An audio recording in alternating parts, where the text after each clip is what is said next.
morning. Good morning. Welcome to another beautiful morning of Voices of the Festival. I hope you're doing great. We are in Savannah. Yes. Let me show you a bit of Savannah. Here we are, the beautiful view of this beautiful city. Look at the bridge and the churches. I'm on Liberty Street, and actually I'm at beautiful De Soto. Here we're going to do our final event. We're going to do our beautiful finale at the ballroom of the De Soto, and I hope I see all of you there, all of you that are in Savannah. And if you're in Savannah, maybe you should consider coming, because it's the hostess city, one of the prettiest city in the country, and full of music for these 2 weeks, full of voices and people from all over the country. We have people in the world. We have people from Poland, from China, from Brazil, from Chile, from Argentina, from Puerto Rico, and all over the country. And I'm sure some other countries that I'm missing. But so I hope to see you all here. 3 operas, 2 musicals shows, 1 show in Hilton Head, 1 show in Puller at the Museum of the Mighty Eight.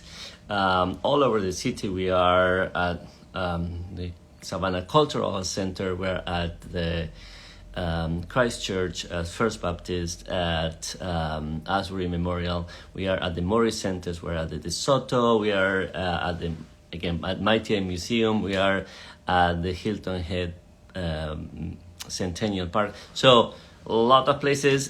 Please join us sometimes, okay? And I'm going to let our wonderful guest come. And this is Melanie. Has been with us for many years. There we go.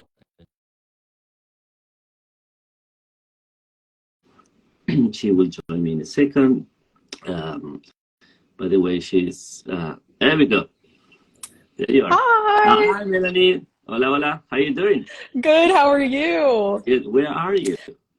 I am also in Savannah, Georgia. I am at the Christ Church Parish House where we are rehearsing Don Giovanni. So I'm Excellent. here before our rehearsal. I mean, I think I can almost see your church from here. I mean, like 5 blocks down the hill.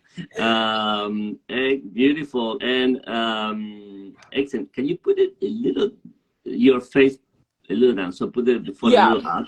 Yep. So you're more centered there. Yeah, beautiful. There we go. And excellent. So you are rehearsing Giovanni. What are you doing in Giovanni? I am singing the role of Donna Anna, and this is my role debut. So I am very excited and so happy to be doing it here. Excellent.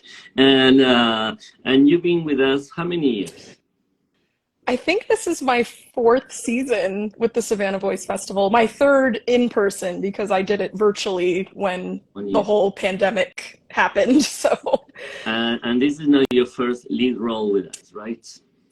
Well, yeah, in a sense. My first role here was Sister Constance in Dialogues of the Carmelites in 2019, which was also a big role, but Donna Anna is definitely a big step up for sure. Yeah, but Constance is it's one of the big roles. Absolutely. In the show. Yeah. So, yeah, I would say almost as I think it's essential to the story. I mean, in a way, it's a bit the relationship between Blanche and Constance, and everyone else are moving Blanche around. But I think the relationship between Blanche and Constance throughout the piece, because it's so essential at the beginning and so essential at the end. Hey, JC. Hi, JC. Thank you for watching. How you doing? And Emma. Hi. Hi. Okay. So who else is here? Well, everyone to say hello. Hi, everybody. Okay, a lot of people. Yeah. Yay. Excellent. So I think that relationship is really wonderful, and we know each other since a long time. How many years? 7?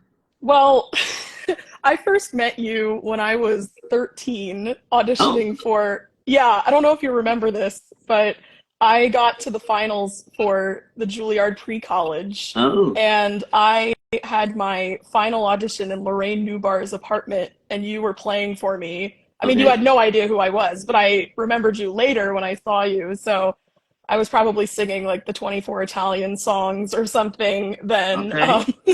But I then didn't we remember worked that. together. Yep. Yeah. But then we worked together again at Manhattan School of Music, where I got both of my degrees. But I was playing French horn in an orchestra you were conducting, Right. the undergraduate opera theater, and we did an obscure French opera by Delibes, Le Roi l'a dit. And they needed a horn player, so that's how we got Right. to work with each Yeah, other first. you were a junior then in undergrad, and I know you came and said, "Hey, I'm going to be in your class soon." And were you a sophomore or a junior? I want to say I was a freshman, actually. Oh, Yeah, it was 2016, so I think I was a freshman. And I remember at the same time, Manhattan School of Music was doing Mahler's Eighth Symphony, which calls for tons of extra brass. So I think all of the horn players were busy during that time, right. so they needed somebody else to fill in. So Mm. I had said, I play horn, I'd love to. It's not my major, but the performance office contacted me. So it was a lot of fun to get to play in an opera orchestra and have a different perspective. Right. Yeah. And I mean, playing in an opera orchestra comes in the family, right? Yes, it does. My mom, Susan Spector, just finished her 30th season as second oboe in the Metropolitan Opera Orchestra. Right. So, yeah, Excellent. opera runs in our family. Yeah. Yeah, and your dad, or although he's not a professional musician, knows more about opera than any of us together. He I mean, really does.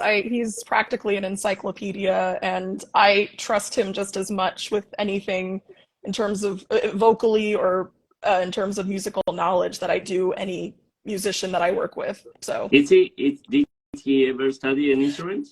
he did. He played violin up until when he was in high school, but the story goes that he just got tired of listening to himself and stopped. So, but he's always appreciated music and loved Uh, going to the Met while he was in college. So that love of opera has just continued for many, many years. I see. Great, great. I mean, he's extremely knowledgeable about it, and it's really fantastic to talk to him and see how excited he is about everything. And again, if you need to find information about casts and performances at the Met in the last 20 years or even 30 or 40, he can tell you. Yep. It's unbelievable. Yeah, I see him talking to Cheryl and say, "Yes, I remember that Sunday when you sang blah blah blah with this and this and Oh that." yeah, he remembers exact dates, exact casts, exact. It's incredible. I don't know how he does it, but And, Cheryl loves it for sure. right. And then yeah, we did talking about the horn. We did the lead, which it's one of my favorite shows. It's such a charming opera, and it's a great ensemble piece. It has 17 named characters, all of them with ensembles in it, and no chorus. It's great. Anyway, and then we did a show together. Which opera did we do together? We did Oh yeah, yeah, Britain's Albert Albert Herring. Herring. Yes, Yeah, when I was a senior and I was in your undergraduate opera theater with Donna yeah. Vaughn, and we had a lot of fun doing that show. I mean, it was You know definitely. that ended up being my last opera, my last sing. No, not my last opera, but my last opera as a music director of the Senior Opera Theater Oh, as a live performance. Yeah, that's right, because the next year was the COVID, next year right? we did it. The next 2 years it was online, and the third year I had to ask for a leave of absence because I was traveling too much. And the following year I did a grad production, and now I have too many other jobs, and I cannot be in New York regularly too long, so I cannot be there like every week for many hours. So I'm still at Juilliard, but I'm not longer at MSM Yeah. as a director of music undergrad Well, I'm opera. glad I So got to be a part of it yeah, since it was your yeah, last one. that was Yeah. fantastic. It was one of my favorite shows to be a part of, and just I remember when we closed the last performance, I said, "How are we going to top this?" And well, actually, we didn't. I mean, I didn't. exactly. We did. So I mean, as a undergrad opera anyway. Great. Mhm. And where are you from originally? So I grew up in Leonia, New Jersey, which is literally 5 minutes away from Manhattan across the George Washington Bridge. So Manhattan was practically my backyard. Um, and yeah, I went to public school, and then I also went to Manhattan School of Music pre-college. So that's how I first became associated with MSM. And I studied both voice and horn, and also took piano lessons on the side. And then I went to Manhattan School for both my bachelor's and my master's. And why horn? Well, I always loved the instrument. I well, what got me into opera was Wagner and the Ring Cycle. Weirdly enough, I saw my first operas were the Ring Cycle when I was 6 years old. I went to the Met with my teddy bear, and that was it. I loved it. And Wagner wrote so well for brass and especially horn. And in when I was 10 years old, and the person from the musical instrument department came and was showing everyone instruments like, oh, I want to play flute, I want to play saxophone. I was the weird kid who said, I want to play French horn because Wagner wrote that. So yeah, I find it has such a noble sound. It's definitely very difficult.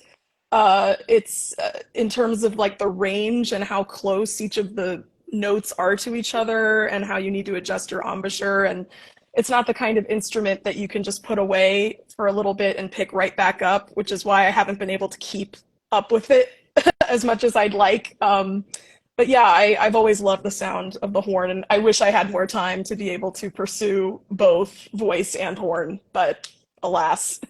All right. I want to say that Nama said that she saw both shows. I'm glad that you did that, and Oh, amazing. that's great.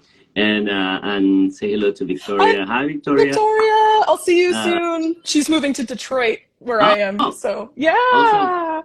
for the studio or just moving to Well, Detroit? her partner, River Guard, he's a Canadian tenor, is joining us next season, and Victoria is moving with him. So I'm looking forward to hanging out, Excellent. Victoria. It's going to be fun. Great. Um, so going back to the horror, what do you remember about seeing the ring at 6? I remember just being enthralled by it. I loved the mythology behind it. It reminded me of Lord of the Rings or something like that. Do you know Um, Ronald the Ring already at 6? yeah, Wow. yeah. Well, it started with I remember I was about 5 years old, and my dad was downstairs working in his home office, and it was during the summer, so he had a live broadcast of Siegfried on from the Bayreuth Festival, which happens during the summer. Mhm. And the forging scene was going on at the end of Act One, and I hear these clanging sounds and metal and really loud brass, and I asked him, what is that, what's going on? And he said, well, there's this man Siegfried, and he's forging a magic sword which he's going to use to slay a dragon in order to get a powerful ring and a tarn helm that makes him turn into whatever he wants. And I thought, wow, that sounds cool. Is there a video of that?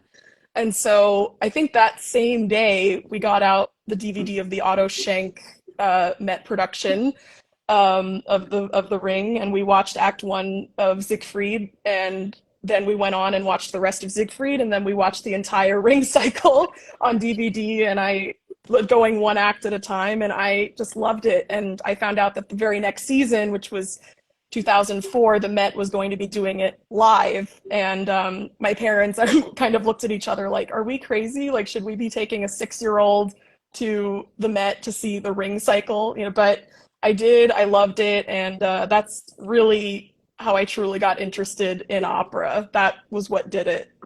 Is 2004 already the Lepage production, or was already the still the Otto Schenk? No, it was still the Schenk. Yeah, so I Okay. was able to see that, which it was so magical. I mean, the Lepages too, but I Well, it's loved the impressive. Schenk production. It's impressive, but the Otto Schenk is a little more realistic and more cinematic. So and also you saw it on video, so to see it live is even more special, I think. Exactly. Yeah, it was amazing. Yeah. Great, excellent, good, wonderful. And about singing, how do you this how do you started like how do you discover that you like to sing? So, I mean, I enjoyed opera from a young age, and then, of course, the question came up, well, should I try auditioning for the Met Children's Chorus? Uh-huh. Because, there are children on stage in the operas, both non-singing and singing. But I was petrified at that time. I remember saying, like, I don't know opera language. How am I supposed to do that? But I ended up mustering up the courage when I was 8 years old to audition for the Met Children's Chorus. And at that time, all I had to do was go in and sing Happy Birthday, and that was it. So I went, I sang Happy Birthday. I guess I was okay. And she just said, sit down. And I was there for 7 seasons and got to be in I think a dozen operas in 5 different languages, and 167 performances on the Wow. Met stage. So it was an amazing, amazing experience, and getting to be on stage with people like Jonas Kaufmann and Renee Papa and Elena Garancha, having them right next to me, it was just the most amazing thing, and made me even more want to pursue a career as an opera singer. So after that, the problem with being in the children's chorus is that eventually you mature and are not a child anymore. So eventually I had to retire. And that's when I started taking private voice lessons where I could actually start developing vibrato and not sing like a kid anymore, per se. So I began taking lessons at about 13. And then I joined the MSM pre-college, where I could not only take lessons, but also get a feel for what going to a conservatory would be like. And I ended up loving the experience of just being surrounded by music all the time and getting to soak everything in. So that's why I ended up going to MSM for college and grad school. So, Great. yeah. How was the transition from children singing to non-children singing? It was very interesting. I mean, it was definitely a difficult transition because the Met had been it was such an involved extracurricular activity. I mean, we had classes twice a week in order to learn the music and rehearse it, and then between all of the performances and rehearsals, like it really felt like family. And for being at that age, having that, not around anymore, it felt like I had a hole in my heart for a bit, but it was quickly filled back up with, taking lessons and pursuing opera.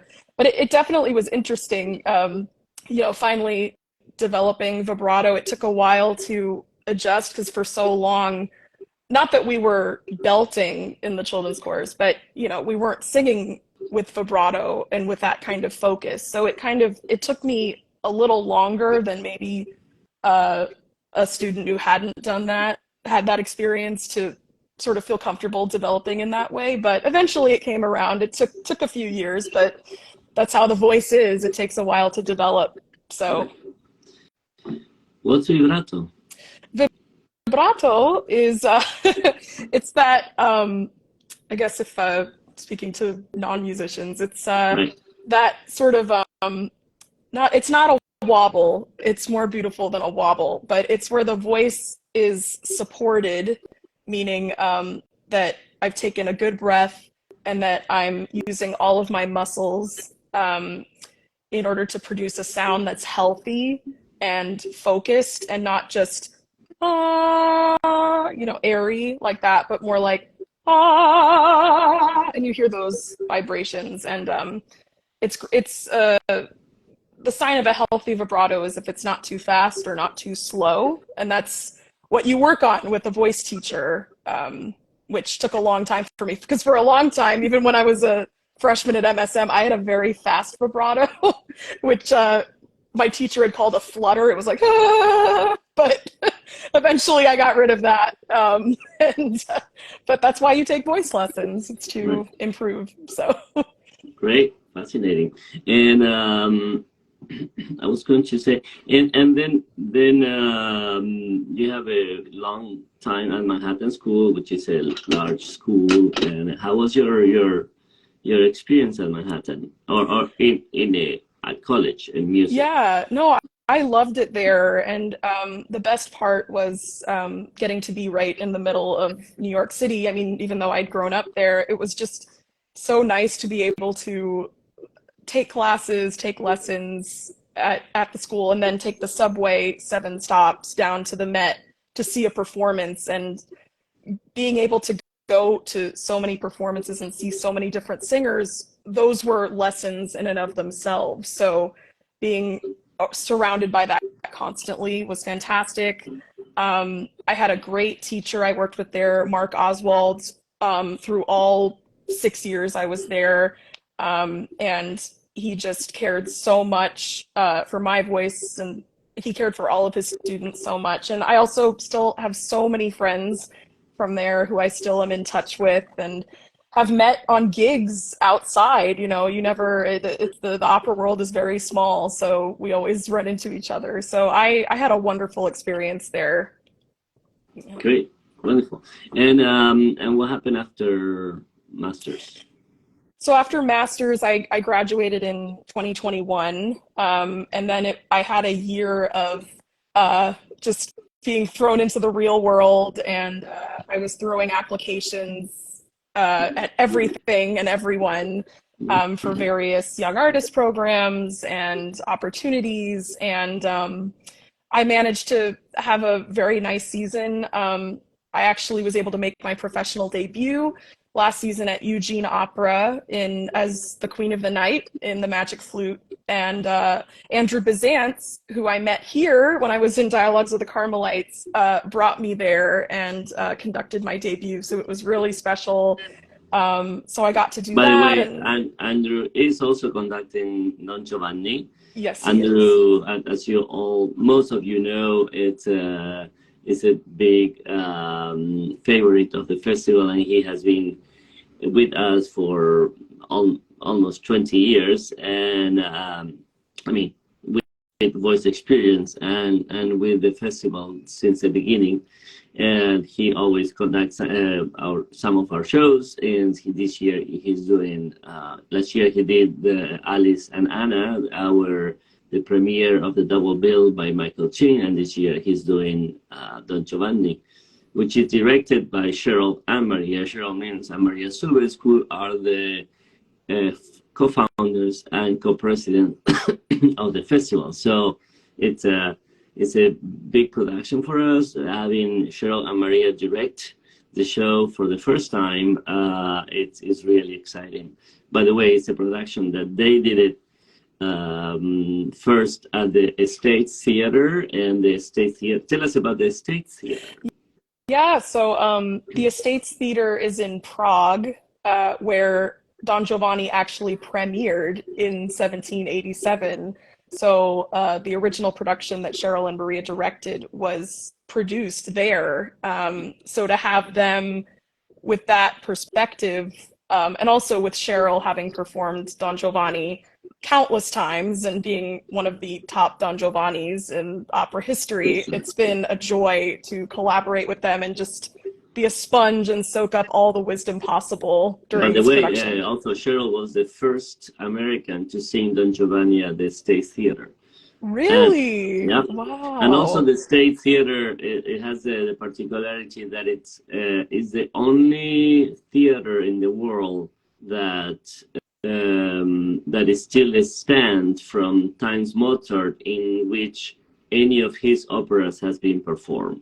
So all the other theaters, I'm not talking about palaces, but theaters, actually I don't even think palaces, of all the theaters that Mozart premiere shows, the only one that is left is the State Theater. So it's very special That's for that.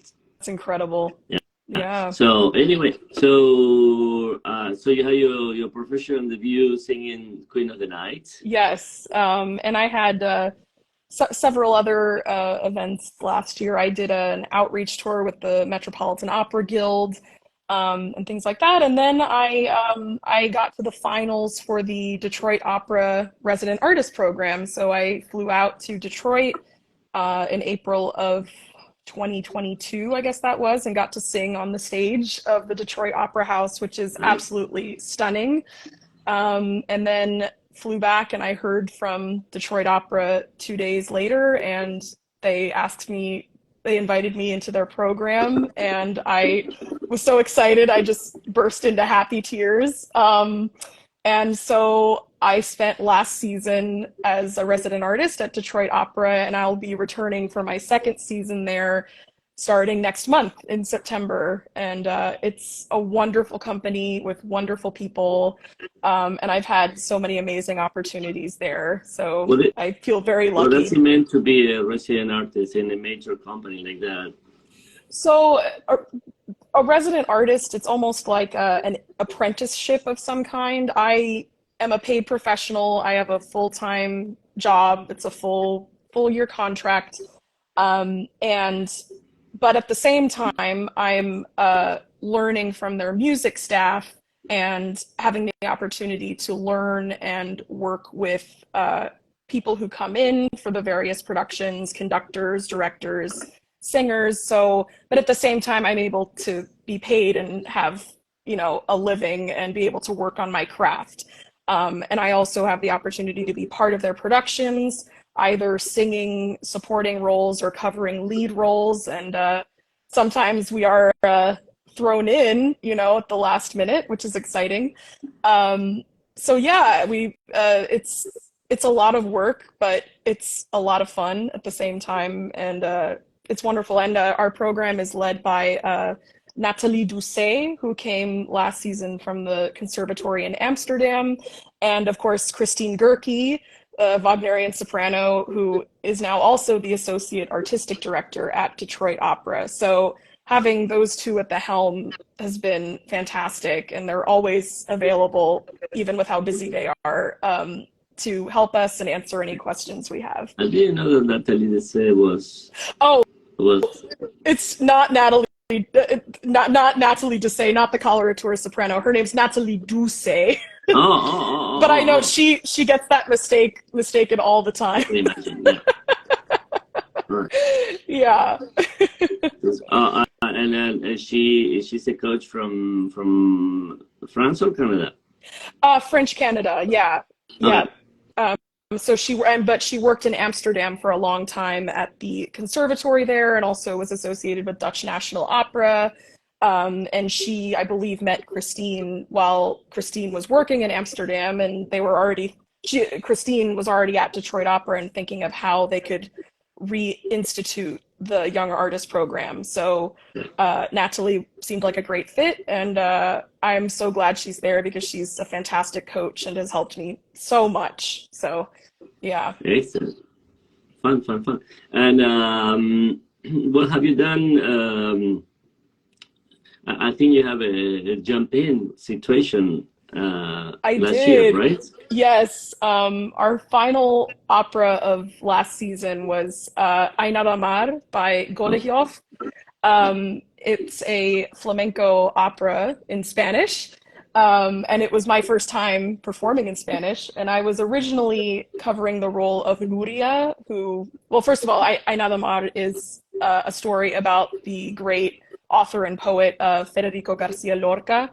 And in this opera, he is involved, as well as the actress Margarita Xirgu, who performed in a lot of his works. And the opera is sort of told through her flashbacks. But Nuria, the role I was originally covering, Nuria is a student of hers in her acting school.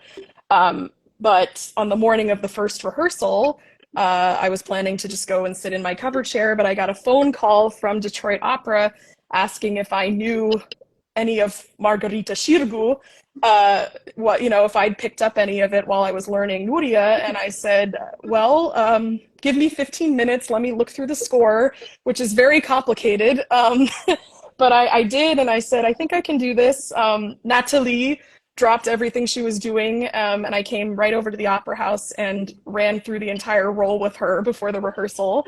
And there I was a few hours later, sitting in the principal chair with Daniela Mack, mezzo-soprano, sitting next to me, who was singing Federico.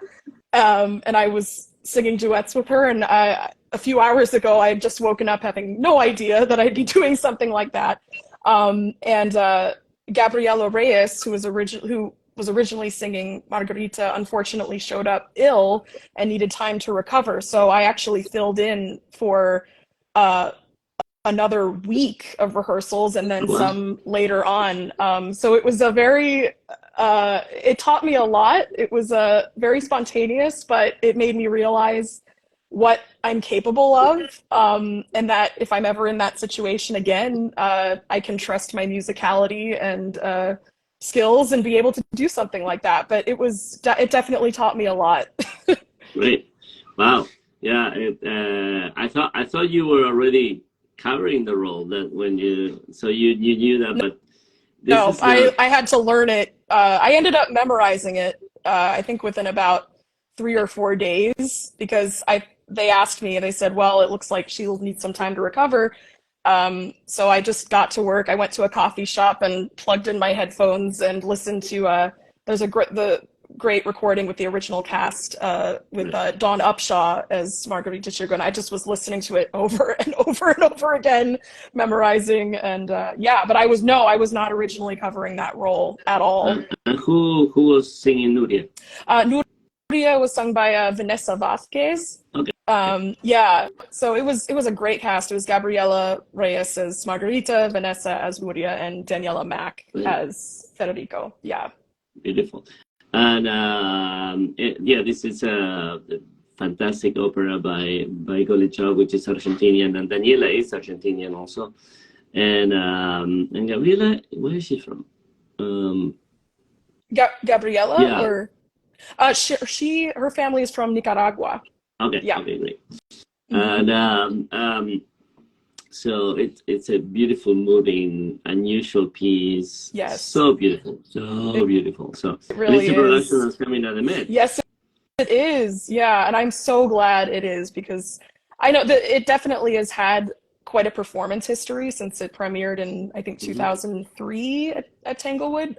But I hope by it coming to the Met that it spreads even wider and more people get to see just what an amazing piece it is. It's magical. It's magical, and it's large, but it's manageable, and it's just gorgeous. I did the third act, the third Imagen, last summer at Merola, together with the last act of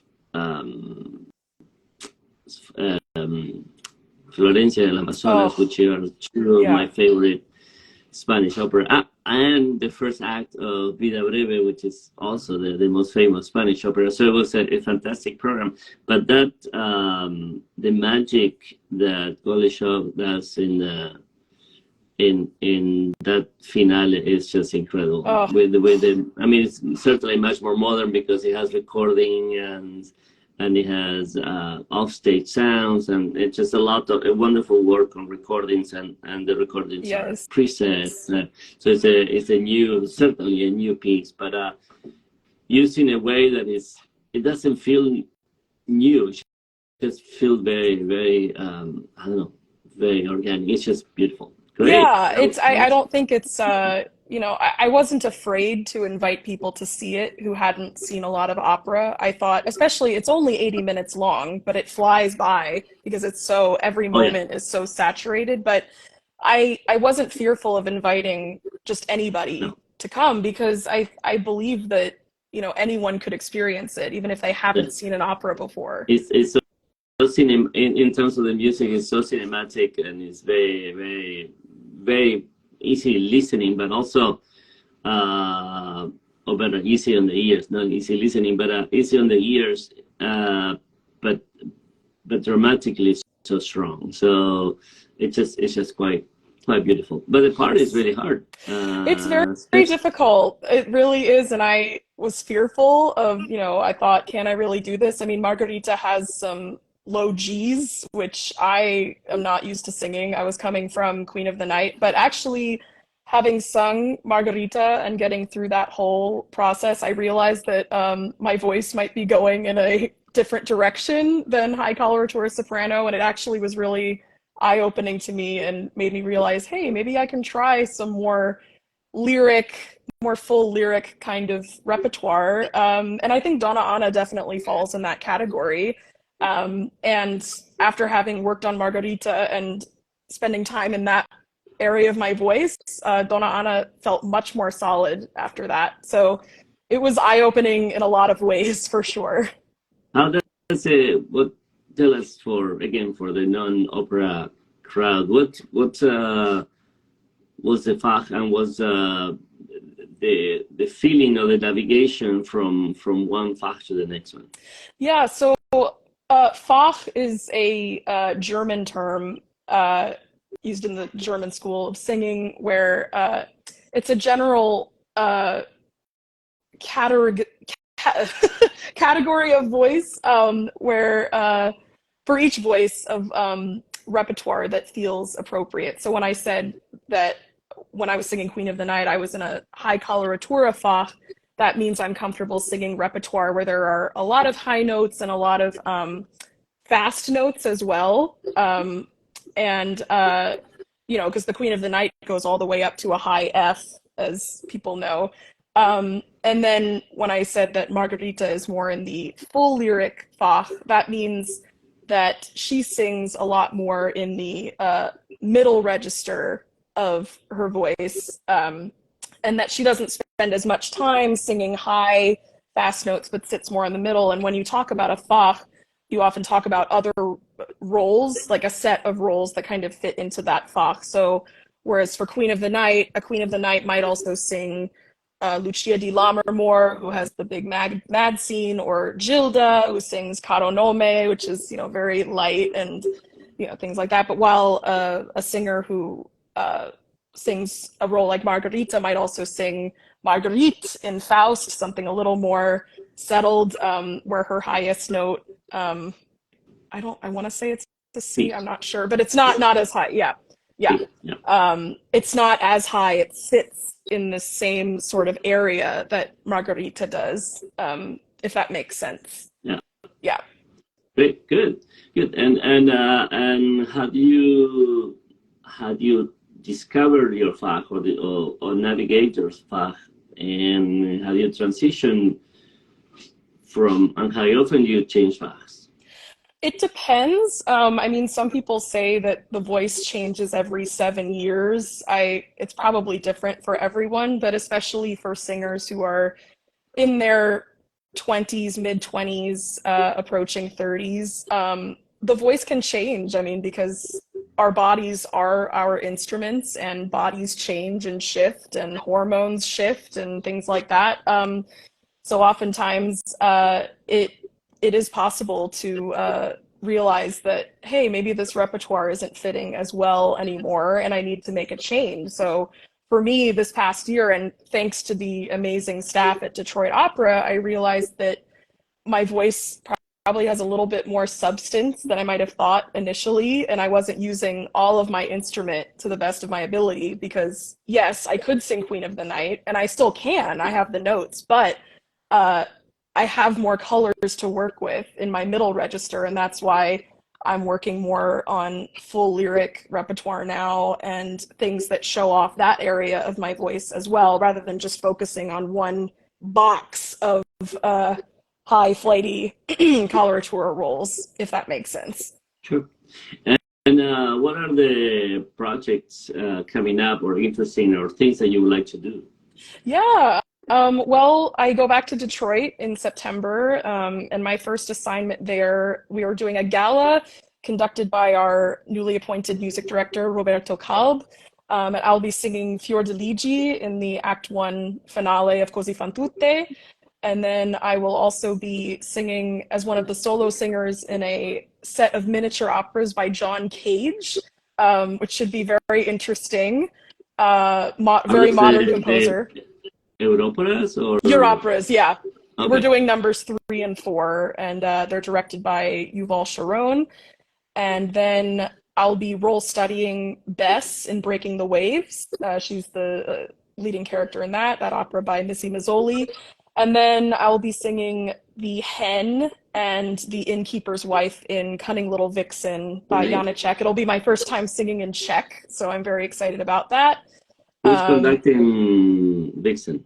Roberto Kalb, Oh, yeah. great, And his wife Mane is singing the Vixen, which she's such a fantastic soprano. I'm excited to hear her. So yeah, great. it should be a fun season. I'm excited. That's a very busy season.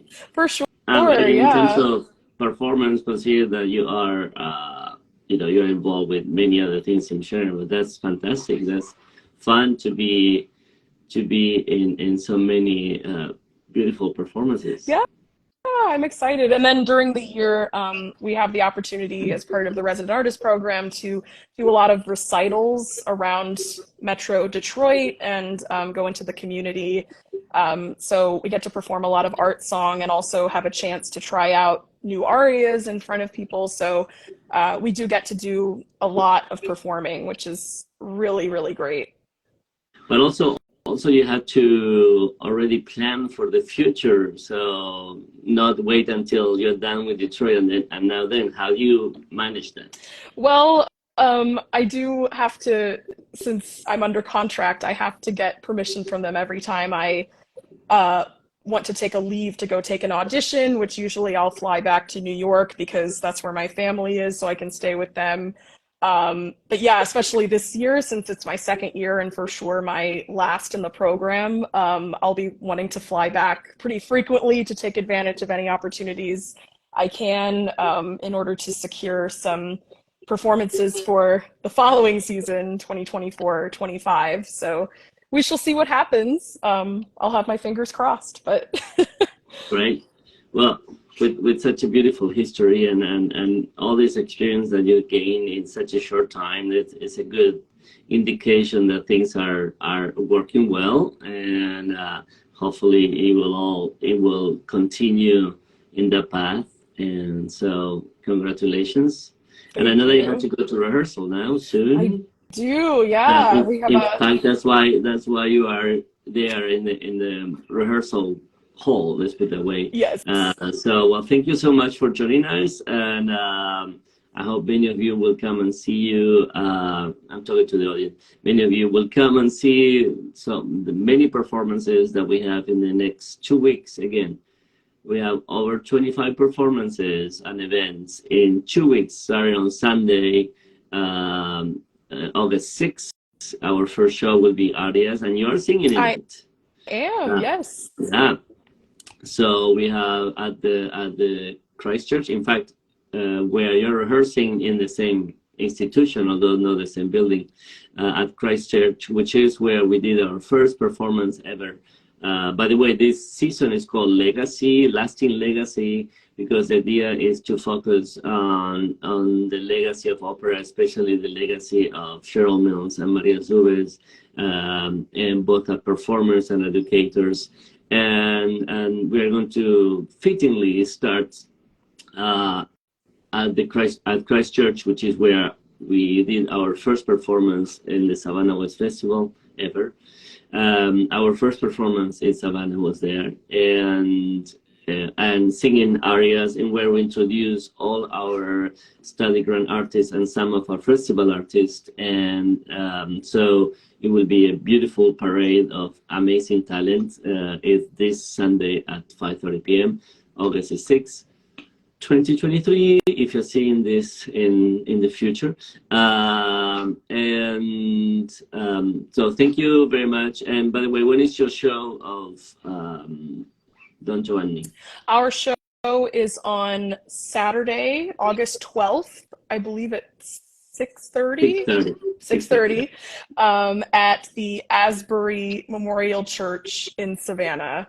Yeah, Be it's there. good. All the Sunday, all the two performances on Sundays at 5:30 at 5:30, but all the other performances during the week from Monday to Saturday are at 6:30, and all the other events in the afternoon, like master classes, are at 1 p.m. except for the coffee concert on Saturday, which is a little earlier. Anyway, thank you so much for joining us, Thank you for having me. and it's fun to go over our memories together. It was just like even the ones I didn't remember. Yeah. And You didn't want to congrats. remember my Juilliard audition. I didn't sound very good back then, but anyway. Okay, but you were very young, 14. You're barely coming out of the children's choir. That's true, yeah. So very, very young. So and we typically take people from 15, 16 years old. So I'm sure we told you you are very talented. Just come back next year.